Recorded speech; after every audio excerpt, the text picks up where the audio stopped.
Okay. Hello, dengar ke? Dengar ke?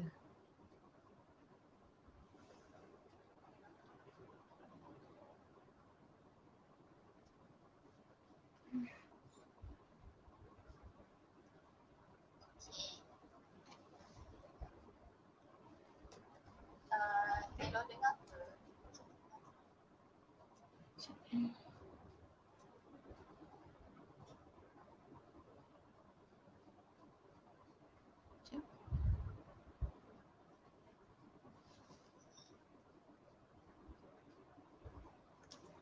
Okey, baiklah.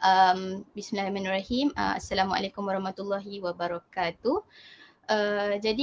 Kita punya speaker kita lambat masuk sikit.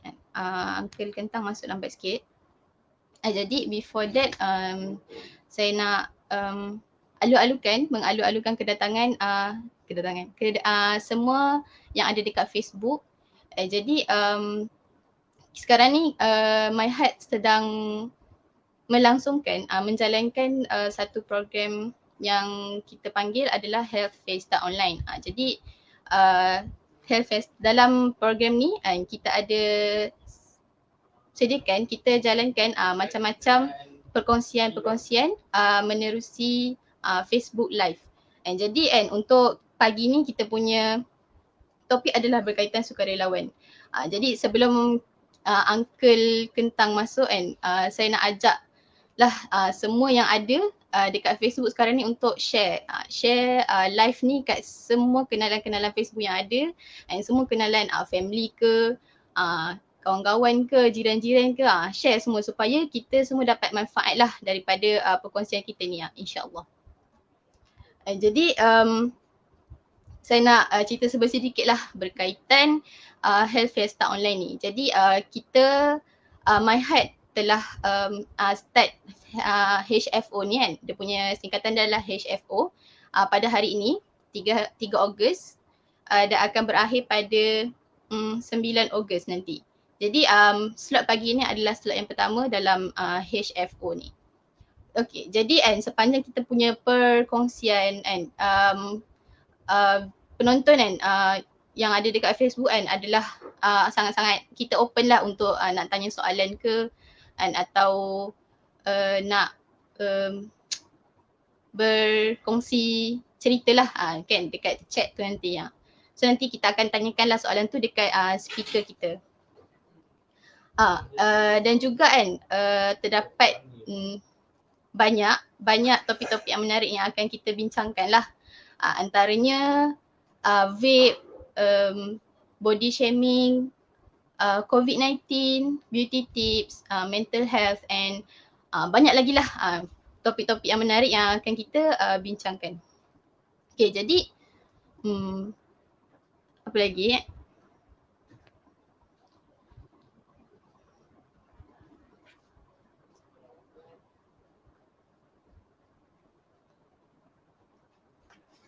semua orang clear ke dengan kita punya program ni, HFO ni? Ada apa-apa soalan nak tanya ke? Sementara kita tunggu Uncle masuk.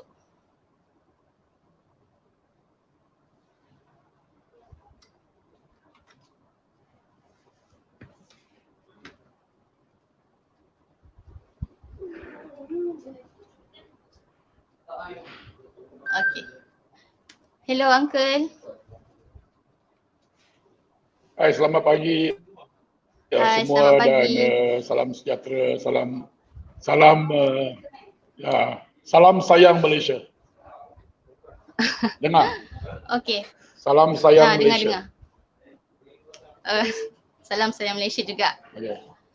Okey, Uncle dengar saya kan? Dengar, jelas. Alright, so kita jelas. Okay.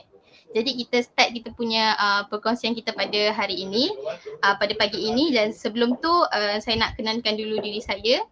Nama saya Siti Mashrufah. Saya adalah pelajar farmasi di Universiti Malaya. Jadi seterusnya saya perkenalkan kita punya speaker pada pagi ini. Diberi nama Uncle Kwan Chi Heng.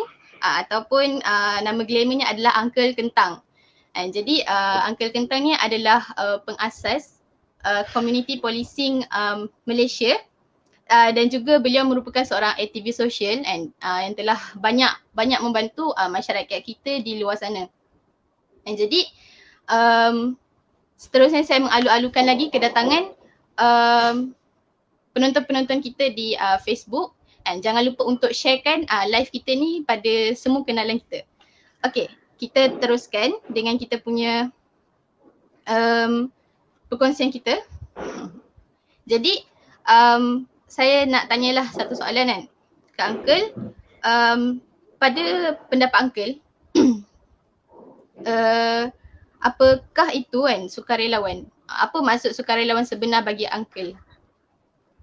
Sukarelawan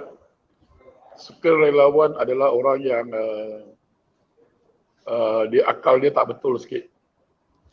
Akal dia tak betul, dia berjiwa gila sikit. Dia lebih suka, dia ada dalam kumpulan orang yang kurang siuman. Kurang siuman maksud dia orang yang sangat baik. Dan dia selalu memikirkan orang lain. Dia rela berkorban demi orang lain. Dan itu adalah salah satu ciri-ciri yang patut atau sedia ada dalam injap hati orang sukarelawan tu. Dia tak boleh kata sukarelawan ni dia memang awesome habis. Dia tak boleh kata oh aku sukarelawan ni aku buat kerana ada agenda untuk menunjukkan aku ni sukarelawan. No. Sukarelawan itu adalah spontan. Dia tak akan kata cari apa-apa anugerah dalam kerja-kerja sukarela dia. Itu adalah sukarelawan. Bagi saya, konsep saya sukarelawan. Orang yang gilakan kerja. Orang yang kejar akhirat, orang yang suka ingat kubur, itulah sukarelawan. Panjang lagi kalau nak cerita ni. Boleh dengar? Boleh. Uncle nak cerita lagi pun boleh Uncle. Sukarelawan ini dia tidak ada mengharapkan apa-apa pembalasan. Dia ni bekerja untuk orang kata just do it. Dia tak ada agenda lain. Because itulah sukarelawan yang sejati lah. We do not need to be praised. We do not need to be need accolades. Kita tak payah penghargaan. Kita hanya perlu gila saja dan senyum saja. Itu yang best. Kita dapat kerja sukarelawan ni, kita pun tak tunggu orang cakap terima kasih. Alah, mengapa dia tak berikan terima kasih? That one, you bukan untuk sukarelawan, you kejar terima kasih.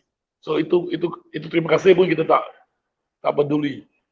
Itu sukarelawan yang okey lah. Yang saya tahulah. Okay? Alright. Okay, baiklah.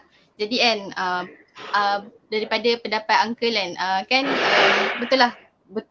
Maksudnya Uncle punya pemikiran ni adalah lain daripada yang lain kan. Macam kita fikir sukarelawan ni kadang-kadang orang fikir adalah menyusahkan diri sendiri, and kita kan tak mengharapkan pembalasan apa semua tu, dan kadang-kadang orang memperlekehkan kerja-kerja sukarelawan ni.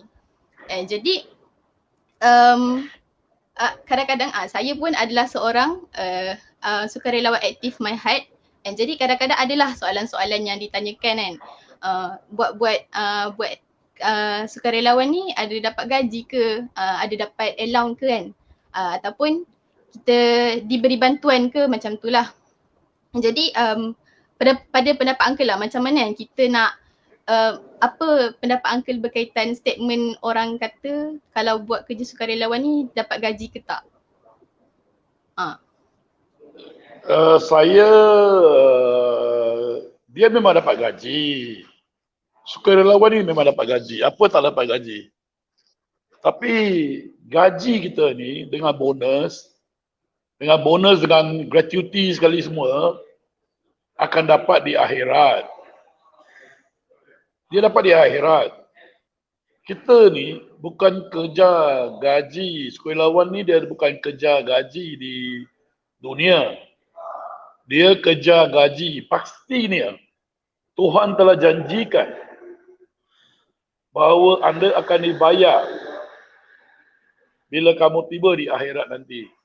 Alangkah indahnya apabila kita telah tiba di akhirat dan kita dibayar bonus, gratuity, itulah masa yang orang kata kita dapat bayaran gaji. Dia gaji ni ada bracket, inverted bracket. Kamu nak cari gaji di sini atau kamu nak cari gaji di sana? Bagi saya, sukarelawan, dia akan dibayar gaji. Bayar digaji di sana. Kalau setakat token ke apa tu untuk sukarelawan tu bergerak macam dalam misi-misi, saya rasa perlulah. Because that is to encourage volunteers to come forward. Kadang-kadang mereka tak ada duit. Mereka ada hati. Tapi nak bergerak dari satu tempat ke satu tempat, katakan Kuala Kerai. Dia nak pergi bantu. Tapi dia tak ada kemampuan untuk pergi bantu. Jadi kita permudahkan dia. Itu pun bukan gaji. Itu sebenarnya untuk mempermudahkan pergerakan dia. So it's also good that we give some money to encourage, not to pay them, but to facilitate them. It's not about payment. It's about facilitation of the person to move. Itu memang saya galakkan. Ya, ada soalan lain? Okey. Jadi kan saya nak ingatkan semula kepada penonton kita kan, kalau ada nak tanya apa-apa soalan ke, sangat-sangat kita open. Jadi setakat ni tak ada soalan daripada penonton lagi. Okey, saya ada soalan lagi lah untuk Uncle. Saya nak tanyalah, Uncle dah buat kerja-kerja sukarelawan ni selama berapa tahun? Saya tak kira lah, itu biar Tuhan kira lah. Itu kita tak perlu ambil tahu, because the most important thing, biarlah Tuhan pergi mencantikkan kita punya kerja. Dan kita tidak perlulah kerana segala ni tercantik. Jadi kalau kita tahu berapa tahun semua tu, saya rasa banyak tahun juga. But I think the most important thing is kita biarkan Tuhan cantik lah. Tak perlu berapa tahun. Hanya dia, kita akan bergerak sehingga nafas terakhir. Itu sahaja. Wow. Alright. Jadi Uncle kan dah buat banyak tahun lah, tak terkira kan. Apakah kan pengalaman pahit dan juga pengalaman manis yang paling Uncle tak boleh lupakan lah sepanjang Uncle buat kerja-kerja amal ni? Dia tak ada yang pahit lah. Because kalau kita serah dengan Tuhan, kita, orang kata kun fayakun. Apa yang terjadi adalah tertulis, tersurat. Kadang-kadang saya dimarah oleh orang kerana tak dapat bantu. Tapi kerana Tuhan tak buka hati saya. Saya baca mesej pun saya tak mau jawab pasal saya macam rasa tak sedap hati lah. Mana yang saya sedap hati, macam pagi ini kita ada tolong dua keluarga, satu di Bangi dan juga satu di Setapak. Di mana saya lihat mesej dia, saya tahu dia memang susah lah. Jadi saya telah arahkan sekarang ada orang kawan saya telah on the way ke rumah. Walaupun kita berbicara live di sini, bantuan diedarkan melalui YB kecil. Kita lihat kembali kepada agama lah, ya. Tuhan kata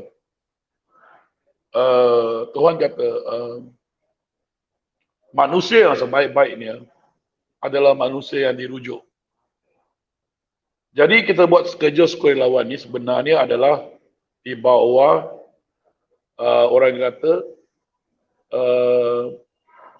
di bawah perspektif agama. Kita semua mempunyai agama sendiri dan kita buat kerja ini supaya kita ini disukai oleh Tuhan. Manusia nak suka tak suka itu lain cerita, kan? Ada orang kata, oh angka you baik, ada orang kata angka you tak baik. Itu kita tinggalkan lah. Macam you kata kenangan pahit atau manis. Kenangan sedih adalah, pahit manis tu tak ada. Of course sedih tu selalu kerana saya deal with van jenazah dengan ambulans semua. Kita lihat banyak air mata mengalir lah. And emosi tinggi lah, emosi tinggi. So bagi saya yang penting ialah yang manis tu adalah bila orang, kan orang, macam semalam saya makan murtabak, ada kawan pergi potong murtabak tu bagi saya makan. Saya terkejut walaupun perkara itu kecil. Dia seorang lelaki yang tua. Tua daripada saya lah, lebih kurang 7 tahun. Tapi bila dia bagi saya makan murtabak, dia potong murtabak itu kecil-kecil. Sebenarnya saya lihat benda itu sungguh indah. Kerana mungkin beliau respect saya lah. So beliau walaupun beliau saya tua daripada saya, beliau ajak saya pergi ambil angin petang. Tapi rupa-rupa beliau sudah beli murtabak dan beliau in front of me beliau potong tau kecil-kecil. Jadi macam mak saya serve saya terharu lah. Jadi bila itu kenangan manis lah. Itu because kadang-kadang kita buat kerja kan. Kalau member buat untuk kita kan. Macam pagi tadi ada orang hantar kuih ke rumah saya. Pagi-pagi. Orang hantar kuih. 6:30 pagi orang hantar kuih. Untuk you makan dia. Oh, Mr. Kwan ini untuk you makan. Saya macam nak nangis tau. Macam nak nangis. Pasal kita rasa macam orang hargai apa yang kita buat. And then dunia ni menjadi macam sangat indah. Orang Melayu tahu, bukan kaum Cina. Orang Melayu datang rumah saya ketuk pintu pukul 6:30 pagi. Hidangkan saya dengan breakfast. Bayangkan benda ni jarang orang boleh dapat lah. Kan? Tapi saya dapat benda-benda macam ni kan.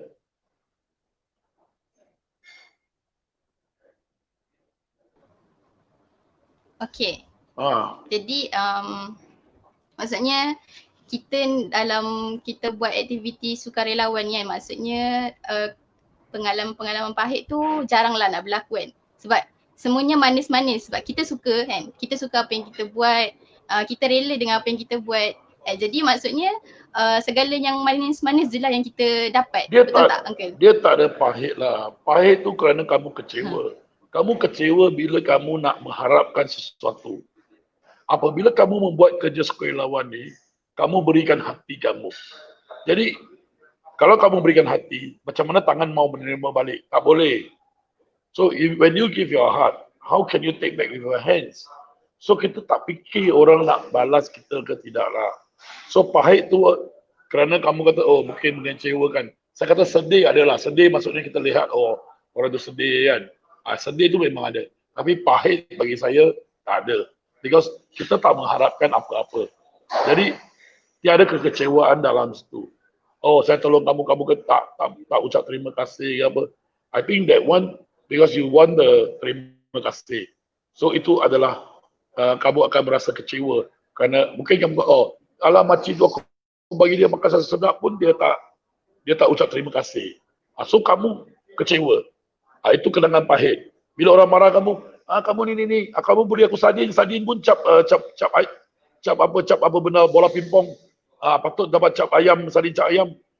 Kamu apalah makcik ni kan. Bila kamu dah macam tu tawar hati, kamu akan jadi pahit. Bagi saya volunteerism is from the heart. So kalau dia orang kecam you pun, dia orang marah you pun, you relax. Betul tak? You relax and then you terus berikan dia yang terbaik lah, kan? Kalau dia kata dia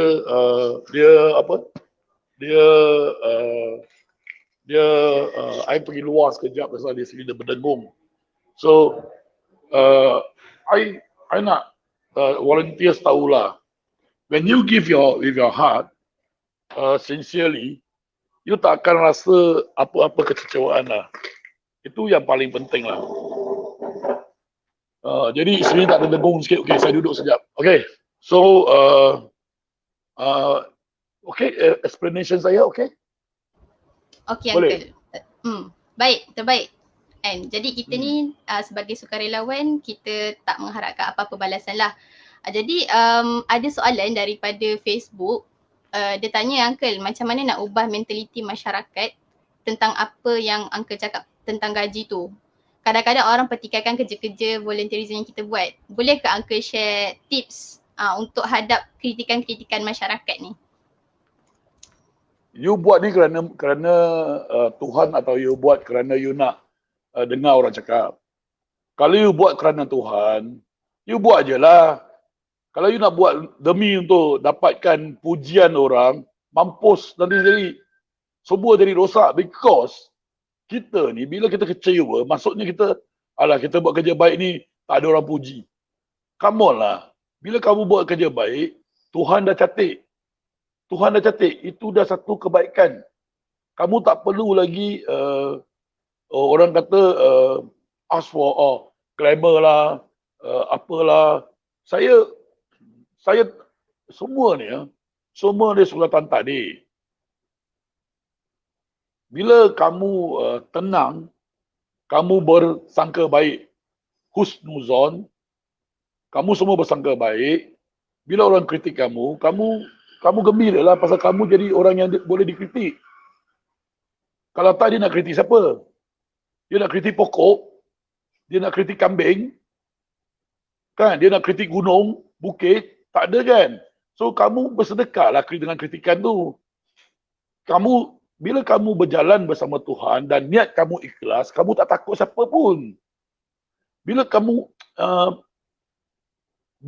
dikritik, kamu anggaplah ia sedekah kepada orang yang kritik kamu. Maksudnya kamu menjadi manusia yang boleh dikritik oleh dia.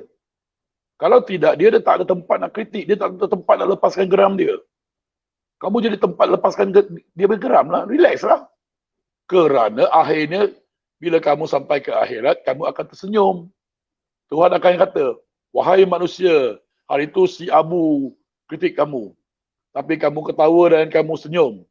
Inilah ganjaran pahalanya pada kamu. Fikirlah, kita kena ambil lah bonus di akhirat. Kalau kita rasa, manusia ni lemah bila dia lupa Tuhan. Manusia menjadi lemah bila dia tidak berjalan di landasan Tuhan. Kerana dia ingat diri dia besar, tak boleh dikritik. Ataupun dia ingat diri dia sempurna, tidak boleh dikritik. Atau dia ingat diri dia kurang apabila dia dikritik atau dimarah. Atau diherdik. Dia rasa, aku nak tunjuk aku kuat. Kuat apa benda? Kita akan mati akhirnya. Dan kita akan kaku dalam kubur kita. Masa itulah baru kita gagah. Jangan gagah di dunia, gagah di kubur. Kalau kita gagah di dunia, akhirnya kita kecundang juga. Kita akan pergi juga. So why, you see, when you are at that level, you tak akan rasa langsung sedikit kecewa pun. Itulah yang patut kita lakukan sebagai manusia yang bakal mati. Yang bakal mati. Jadi, mati itu pasti. Apa gunanya kita gagah di dunia, kita kecundang di akhirat. Baik kita gagah di akhirat, barulah kita akan gagah di dunia. Orang yang marah tu adalah orang yang belum lagi sempurna pemikiran mereka. Mereka masih fikir bahawa mereka ni bila dimarah mereka kurang. Aku pun kena marah, aku lawan balik. Aku nak sesama status. Tak payah. Kerana Tuhan mencatat kemarahan tu. Relax lah, tenang lah. Sukarelawan ni biasalah. Orang kata, engkau ni sibuk lah, engkau ni apalah, engkau ni, kan. My heart ni apa benda lah, tipu lah, kan. Buat benda ni tak senonoh lah, tak sempurna lah. Don't worry lah. Because you are walking on the God path. Kan bagi saya lah. Saya tak tahu orang lain. Bagi saya, hang nak cakap apa, hang mampu pergi, hang cakap apa. Yang penting dia, bila kita sampai kubur, bila kita disoal, kita tak terketa-keta jawab. Itu yang penting. Okey. Betul tu Uncle. Jadi menjawab kepada persoalan tadi kan, apa yang saya dapatlah daripada apa yang Uncle dah cerita-cerita kan. Apa yang kita buat ni segalanya berlandaskan amal kita kan. Innamal a'malu binniyat. Right? Itu adalah kita ikhlas berdasarkan apa yang kita niatkan lah. Kalau kita buat kerja tu and kita niat nak dapatkan pujian orang, and memang kita akan dapat pujian orang, tapi kita tak dapatlah hikmah ataupun kelebihan kebaikan yang daripada apa yang kita buat tu kan. Kita Buat apa open dah je kan. Itulah maksudnya apa yang kita niatkan tu itulah apa yang kita dapat. Jadi kalau kita niat yang baik-baik kan, insya-Allah kita dapat yang baik-baik jugalah kan. Jadi ada soalan lagi kan Uncle. Pada pendapat Uncle, sukarelawan ni seumur hidup ke atau bila perlu sahaja? Contoh macam ada disaster ataupun bila ada event je. Ada kata Tuhan sayang manusia yang menjadi rujukan pada orang lain. Selagi kau nafas, selagilah kau jadi sukarelawan. Selagi kamu diberi nafas, selagilah amal kamu akan berterusan. Jadi mengapa kita hanya pilih sukarelawan ni? Sukarelawan ni dia bukan disaster. Sukarelawan ni bila Tuhan dah berikan peluang untuk buat sukarelawan. Macam kamu tengah jalan lah, tiba-tiba ada makcik terjatuh ke, barang makcik terjatuh ke. Itu mengapa kamu hadir di kawasan tu? Mengapa makcik tu terjatuh? Kamu fikir balik, renung balik. Apa yang Tuhan nak tunjuk pada kamu? Tuhan sedang bukan menguji makcik tu. Makcik tu terjatuh, Tuhan bukan menguji makcik tu. Tuhan sedang menguji mata yang memerhati makcik tu jatuh. Adakah kamu sukarela pergi bantu makcik tu atau tidak? Mengapa kamu celik dan ada orang buta? Mengapa makcik tu terjatuh di hadapan kamu? Mengapa orang tu susah di hadapan kamu? Orang susah yang hadir di hadapan kamu adalah kurniaan Tuhan untuk kamu beramal dan mendapat bonus di akhirat nanti. Kalau kamu biarkan dia dan kamu tak bantu dia, maka kamu telah terlepas satu peluang untuk beramal. Nampak tu? Kalau kamu kata sukarelawan ni seumur hidup, saya kata amal kamu seumur hidup tak? Kalau amal kamu seumur hidup, maka itu sukarelawan harus dijadikan seumur hidup. Jadi yang pentingnya adalah amalan-amalan kita. Sukarelawan ni sebenarnya adalah daripada hati kita dan agama kita. Jadi tidak perlu kita memberhentikannya atau hanya tunggu disaster baru nak buat tu. Itu bukan amalan. Itu adalah pilihan. Jadi dia pilih jadi sukarelawan bila dia nampak ada disaster. No, every day kita buat sedekah. Setiap hari kita sedekah. Volunteerism ini adalah satu bahagian daripada sedekah.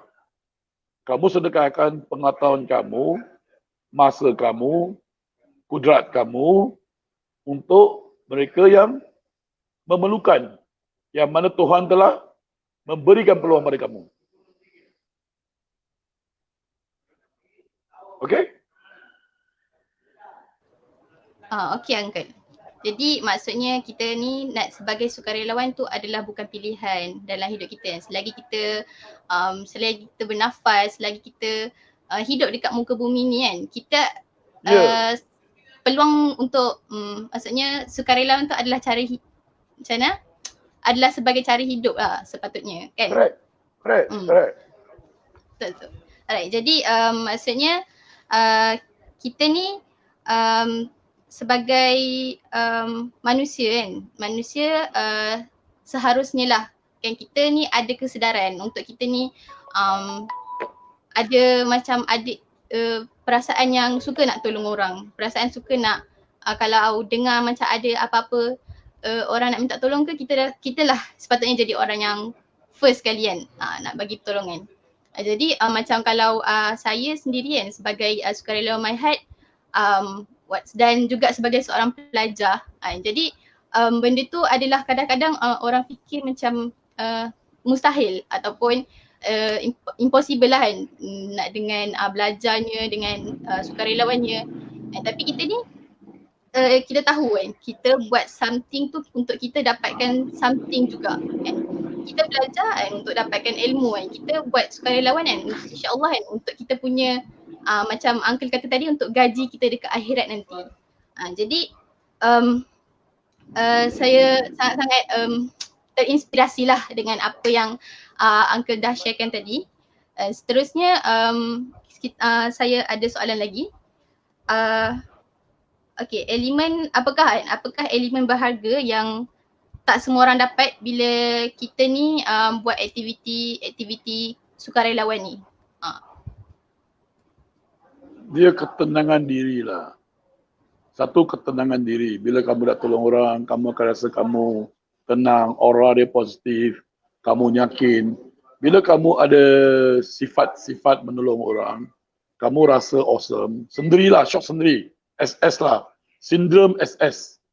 3S lah. Sindrom SS. Shock sendiri. Sindrom shock sendiri. Tapi sindrom shock sendiri ni membawa kebaikan. Kerana kita rasa kita dah senang hati, maka apa benda lain yang kita buat nanti, kita akan buat dengan keyakinan. Kamu tak nampak, mungkin orang tak nampak kebaikan membuat volunteerism ni. When you feel good, when you feel confidence, you akan ada orang kata keyakinan diri yang tinggi untuk buat kerja-kerja seterusnya. Jadi itu adalah salah satu faktor dalam kejayaan diri.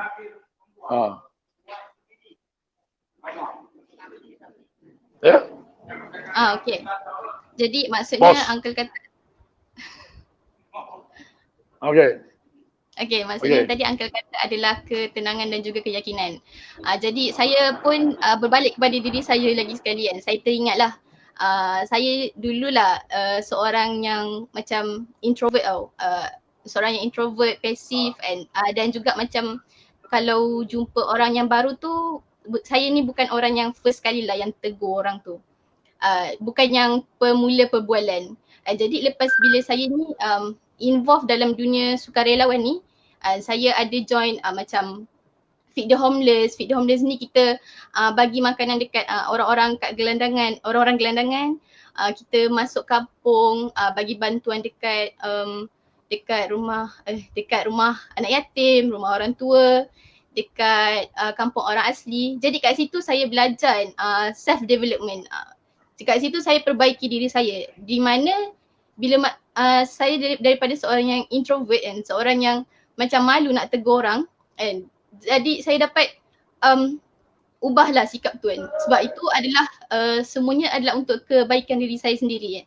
Sebab bila kita meningkat dewasa kan, kita jumpa dengan ramai orang. Kalau kita selama-lamanya dekat dalam comfort zone kita kan, kita selama-lamanya jadi orang yang introvert, selama-lamanya jadi orang yang takut nak cakap dengan orang lain, takut nak bersemuka dengan masyarakat. Jadi itu adalah macam memberi kesusahan jugalah kepada diri kita ni sendiri. Okay, jadi maksudnya saya bila kita ni dah join volunteerism, sukarelawan, kita dapat keyakinan untuk kita teruskan untuk buat lagi dan lagi. Jadi tadi ada lagi soalan daripada penonton. Uncle boleh tak kongsikan apa yang pendorong and penyebab uncle mula buat kerja-kerja amal ni? Cuba uncle kongsikan. Pendorongnya ialah, of course lah, saya daripada keluarga miskin, anak penoreh, dan saya mengalami segala peristiwa-peristiwa yang agak perit jugalah. Tetapi dalam masa kecil kita tak rasa perit, lapar tu sudah biasa. Saya dah kata dengan orang, masa orang pergi kantin, saya pergi bilik air. Bukan nak buang air kerana nak buka pilih pipe, ambil air banyak-banyak, isikan perut yang lapar. Saya rasa ramai yang tak lalu orang kata yang hidup yang sedemikian. Orang pergi kantin, kita pergi bilik air. Itu ulangan hari-harian saya semasa saya belajar dalam sekolah rendah. Rumah pipe air, rumah tak ada pipe air. Jadi rumah saya pergi jauh. Jadi minumlah sekenyang-kenyang ni dengan pipe air itu, isikan perut yang kosong. Jadi bila kita dah dewasa ataupun kita dah ada kemampuan sedikit-sedikit, sebenarnya saya dah mula daripada awal. Umur saya 20 lebih dah mula. Kalau setakat sini sekarang dah 30 lebih tahun kerja-kerja yang untuk bantu-bantu ni. Jadi daripada dorongan orang tua saya dan selepas saya dewasa, saya ditambahkan dengan ilmu-ilmu pengetahuan agama. Saya rasa ia sangat penting untuk membina diri yang bersedia untuk kubur. Jadi bila kita dah faham apa itu hidup, dah faham apa Tuhan kata, maka kita laksanakan benda tersebut dengan lebih giat lagi. Dulu memang saya buat, umur saya 20 lebih saya dah start buat charity kan. Tapi tak banyak lah. Masa tu kan pokai, duit tak ada. So buat mana yang saya sempat bantu. Saya pernah lihat satu kawan Melayu pernah cakap dengan saya. Dia kata, kalau kamu memimpin orang buta melangkah lebih daripada 7 langkah, Tuhan Tuhan janjikan syurga adalah tempat kamu. Jadi sebenarnya bukan 7 langkah, kita pimpin lebih langkah. Mengapa mereka buta, mengapa kita telik, mengapa mereka bisu, mengapa kita boleh cakap, mengapa dia pekak, mengapa kita tidak pekak. Itu adalah semua kekurniaan Tuhan. Kesyukuran kita bermula apabila kita ambil terima bahawa hidup ini hanya sementara. Dan kita cuba mencari akhirat. Pendorongan saya ialah kita mencari akhirat. Dan itulah titipan yang kita boleh guna untuk hidup di dunia. So kalau kita orang kata, mengapa saya letak nombor telefon saya di bilik mayat, kan? Yalah, itu bukan saudara saya, itu bukan mak saya, itu bukan bapa saya. Tapi adakah kita berfikir, kalaulah kawan tu macam yang tengah belajar dalam universiti, tiba-tiba ayah mak meninggal, mana ada duit? Mereka belajar pun pakai PTN, kan? Makan pun sekat-sekat makan Maggi mee saja. Kadang-kadang Maggi mee belah dua, satu pagi satu petang. Separuh pagi separuh petang. Itu tak payah tipu lah. Makan roti canai potong dua, kongsi. Kan, saya pun tahu. Hidup bukan senang jadi pelajar universiti. Mak bapak di kampung kerja sampai nak mampu, kita mak kirim 200, kita pakai pun 200 tu mana nak pakai banyak, nak beli lagi nota-nota, kan? So kalau tiba-tiba mak atau ayah meninggal dunia tanpa kita tahu, sakit jantung, accident, mana kita ada duit untuk urus jenazah dia ataupun mayat dia. Jadi dalam kerja-kerja amal ni, kita harus lihat kepada masalah yang mungkin dihadapi oleh orang lain. Dan kita cuba menjadi penyambung kepada sebahagian daripada penyelesaian masalah tersebut. Jadi kita tak perlu tunggu orang telefon kita kata, mak saya meninggal di hospital, saya tak ada duit nak urus, nak kutip RM20, RM30 dari kawan-kawan tong-tong. So kita berikan nombor telefon. Nak buat amal ni, kita kena cari orang susah. Kita jangan tunggu orang susah cari kita. Kita tak payah tunggu satu insiden banjir, kebakaran ataupun tsunami untuk mula berhikmat. Kerana Tuhan yang bangunkan kita pagi-pagi. Kita dah tidur tu dah kira mati dah. Kita tak ada kontrol over kita punya body. Nafas kita itu adalah dihembus oleh Tuhan. Jadi kita bangun pagi, kita bersyukur. Kita ada lagi satu hari untuk beramal. Kan? Jadi kita tak tahu bila kita akan putus kita punya nyawa. bagi saya, dorongan untuk saya adalah setiap pagi bangun. Bangun kita bersyukur. Alhamdulillah kita telah bangun pagi. Dibangunkan oleh Tuhan. Dikejutkan oleh Tuhan. Yang kejut tu bukan mak kita. Kalau mak kita kejut kita, Tuhan tak kejutkan kita. Kita tak sedar. Kita akan mati.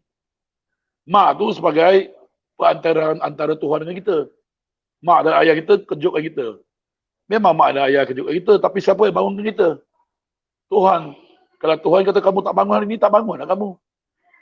Jadi, masalah dia ialah, kalau kita dah fikir macam tu, setiap hari itu adalah menjadi pendorong kepada kita untuk beramal.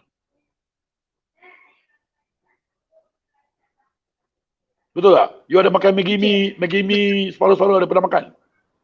Siti? Tak pernah. Pernah tak ada duit? Tengok, you pun mengaku you pernah tak ada duit kan? Pernah resah pasal tak ada duit kan? Tak ada makan. Pelajar universiti tak payah tipu. Saya pernah nampak pelajar universiti memang tak makannya. Dia kadang-kadang makan sehari sekali je. Jadi memang di situ kita lihat kawan-kawan kita pun ada yang tak makan. Jadi dalam universiti pun kita perlu ada sukarelawan-sukarelawan yang prihatin kepada jiran-jiran kita. Kita punya you-mate kita punya university mate. Kita kena ambil tahu. Itu jiran kita. Adakah kamu makan ke tidak? Kadang-kadang tak ada duit nak beli ni. Nak balik kampung tak ada duit. Kan? Nak tengok mak tak ada duit. Mak sudah sakit. You pun tak ada duit. Mak pun tak ada duit. Mampui. Macam mana buat? So kita ni kena penuh ada kasih sayang. Walaupun dalam student punya level. Kita dah memang patutnya setiap universiti tu, student dia mesti ada satu jaringan di mana mereka boleh bantu, saling bantu-bantu. Dalam pengetahuan, mungkin dia lembab dalam subjek ini, kamu orang boleh bantu. Itu pun sedekah. Itu pun volunteerism. Dalam universiti kita pun boleh buat volunteerism.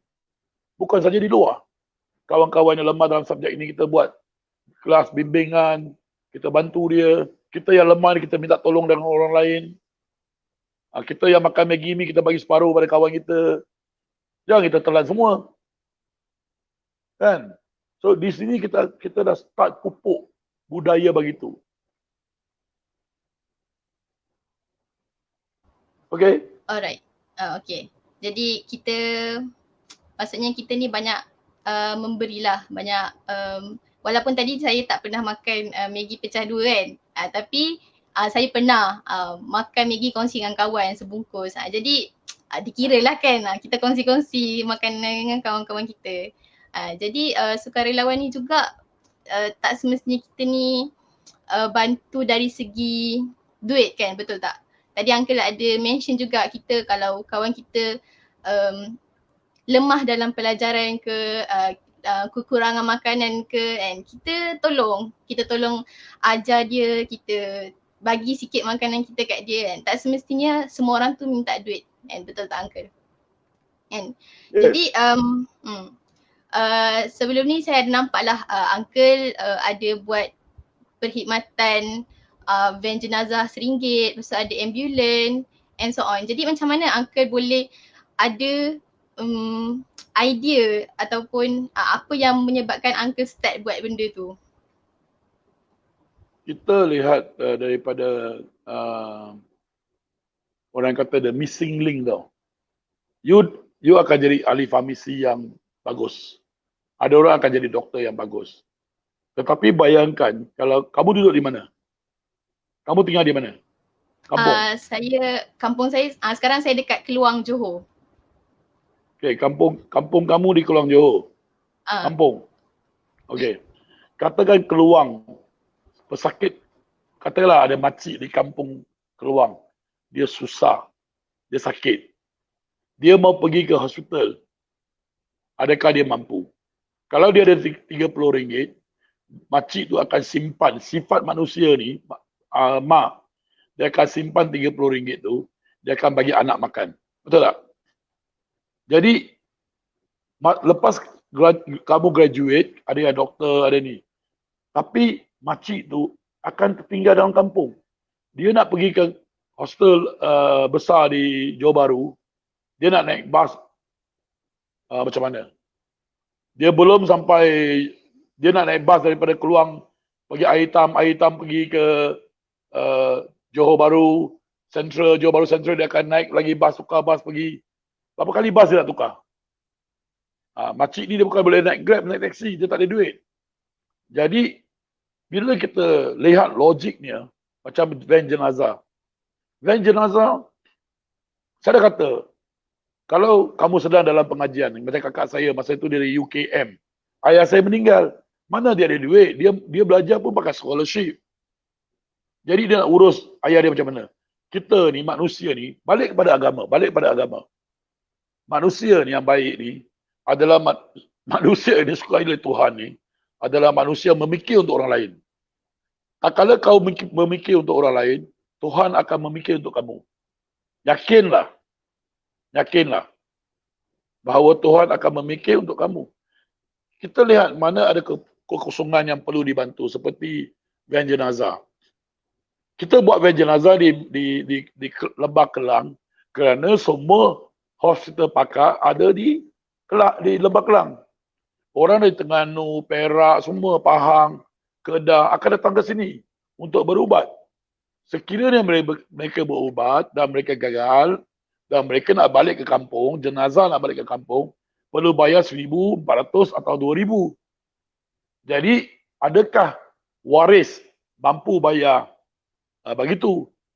Bila kita lihat bahawa perlu kemudahan ini, kita ada Hospital Ampang, Hospital Selayang, Sungai Buloh, HUKM, PPUM, Kuala Lumpur, Institut Jantung Negara, Institut Kanser Negara, Hospital Putrajaya, Hospital Shah Alam, Hospital Kelang, Hospital Kajang. So, satu hari mesti ada orang meninggal. Tapi, di manakah letak kewajipan kita, tanggungjawab kita untuk membantu mereka yang susah? Kalau ibu bapa datang berubat di Kuala Lumpur, nak balik ke Keluang, adakah mereka mampu? Itu hari saya bawa satu daripada Cameron Highland balik ke Johor Bahru. Jadi, bagi saya, bila kita lihat there is a need, so we step in. Kan? Macam farmasi. Farmasi kamu dispense ubat. Tapi sebelum kamu dispense ubat, apa yang kamu perlu dispense? Health education, health awareness, supaya orang kurang makan ubat. Kamu di farmasi adalah untuk facilitate orang untuk ambil ubat. Tapi sebenarnya tanggungjawab kamu lebih besar. Sebenarnya kamu kena pergi belakang pintu, buka pintu tu, mengapa dia perlu ambil ubat? Oh, rupa-rupanya dia telah lalai dalam menjaga kesihatan dia. Itulah yang penting. Farmasi ni kalau boleh, bukan hanya dispense ubat, dia kena dispense nasihat dan kesedaran untuk mereka supaya jangan ambil ubat. Walaupun kerja kamu kalau tak ada orang ambil ubat, kamu tak ada kerja. Betul tak? Jadi, tapi daripada hakikinya, kita harus beritahu pada mereka yang sakit ini ataupun yang belum sakit, yang pentingnya ialah yang belum sakit supaya jangan jatuh sakit. Jadi pentingnya ialah tugas farmasi ini luas sekali. Ahli farmasi ini luas sekali. You must tell them to eat properly so that they do not need to go to your pharmacy to take medicine. That is more important. Nampak tu? Minta maaf saya cakap yang benar kerana ini akan mengurangkan kos beban kerajaan Malaysia dan ia juga akan mengurangkan kos beban kita kerana kita bayar income tax. So, sebahagian besar daripada cukai kita telah pergi ke kesihatan. Jadi, mengapa kita perlukan fasiliti-fasiliti yang besar? Tak perlu. Kita perlu kesedaran daripada awal. Exercise, minum air banyak-banyak, makan makanan berkhasiat, kurang makan makanan yang... So, that one can actually save our cost. Dan dia akan kurangkan beban negara.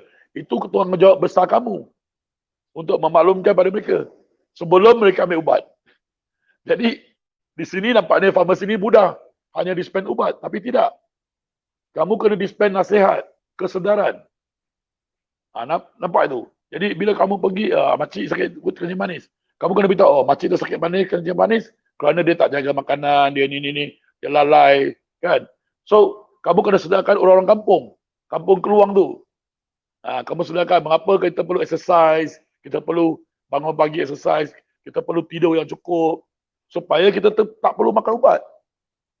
Jadi kamu tak ada kerja nanti. Bila tak ada ubat, kamu tak ada kerja farmasi nanti. Tapi kamu telah berjaya menyelamatkan negara. Beban-beban negara.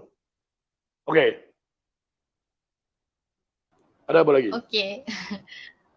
Okey, setuju lah dengan Uncle. Maksudnya dia macam Uncle pula yang belajar farmasi sekarang Tak ni ada. kan. Jadi maksudnya maksudnya maksudnya perjalanan kita, perjalanan saya sebagai pelajar ni masih jauh lagi kan. Jadi maksudnya Uncle telah membuka kan minda saya dan insyaAllah minda kita semua yang menonton ni kan, supaya apa pekerjaan kita ni kita cuba give back, kita cuba beri balik kepada masyarakat kita. Macam mana kita gunakan kita punya kerjaya, kita punya apa yang kita ada kan, untuk kita beri balik kepada masyarakat, untuk kita bantu masyarakat kan. Macam saya tadi kan, Uncle kata kerja farmasi ni bagi ubat kan, dispense ubat. Tapi daripada side yang lain kan, saya cuba untuk educate orang-orang masyarakat kat luar sana supaya kita ni kena jaga kesihatan. Macam doktor lah kan, doktor bagi nasihat dan juga doktor merawat. Maksudnya sebelum merawatan tu diberikan kan, ada nasihat yang diberikan. Sama lah macam farmasi ni jugalah kan. Sebelum kita bagi ubat kan, kita dah bagi dah nasihat macam-macam kan. Jaga kesihatan, makan yang berkhasiat kan, supaya satu hari nanti kan, kita punya kesihatan ni akan berpanjangan lah. Kita tak adalah nanti akan kena makan ubat macam-macam. Jadi betul lah apa yang Uncle dah kata. Seterusnya tadi saya ada terdengarlah Uncle sebutkan salah satu ayat daripada Al-Quran kan, iaitu kun fayakun. Maksudnya Uncle selalu ke menggunakan ayat-ayat Al-Quran ni dalam Uncle punya daily life, macam tu. Mana yang baik, mana yang baik, agama mana yang baik kita ambil dan kita intip dari tempat tu. Jadi, you see, when apa perkara berlaku pada saya tenang because dengan ayat-ayat tersebut. Rugi kalau kita tak guna ayat-ayat tersebut kerana ia telah tersedia. Dalam Islam, dia tidak kata Islam ni hanya pada orang Melayu. Nampak tu? Dia Islam ni untuk semua. Tapi kita kadang-kadang, kita ada, you tak boleh ambil hak daripada saya. Itu salah. Itu intipan yang salah. Pemikiran yang negatif. Kerana kita harus galakkan lebih ramai orang untuk mengenalnya. Agama kita. Saya tidak rasa saya bersalah sekiranya saya ambil ayat-ayat daripada Al-Quran. Dia kata kamu bukan Islam. Kamu mengapa ambil daripada ayat Al-Quran? Kalau kamu tak kenal, maka kamu tak cinta.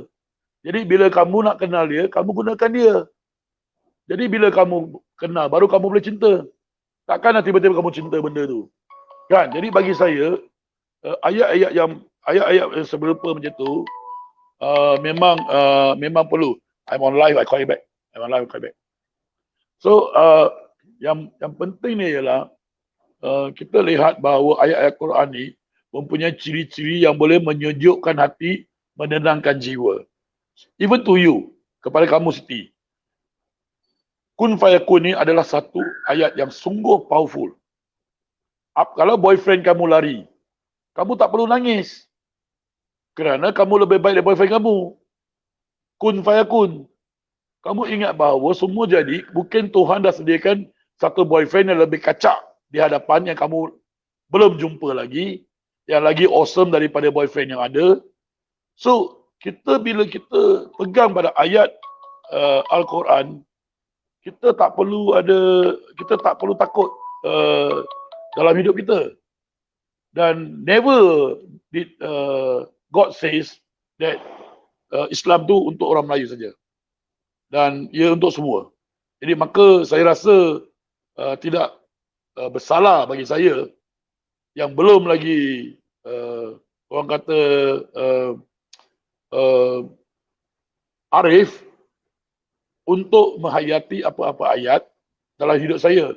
Saya rasa lebih tenang kalau saya pakai ayat-ayat yang tersedia ada. Jadi bagi mereka yang melarang saya belajar lebih banyak, saya rasa perkara ini tidak seharusnya berlaku. Dan kamu doa je lah.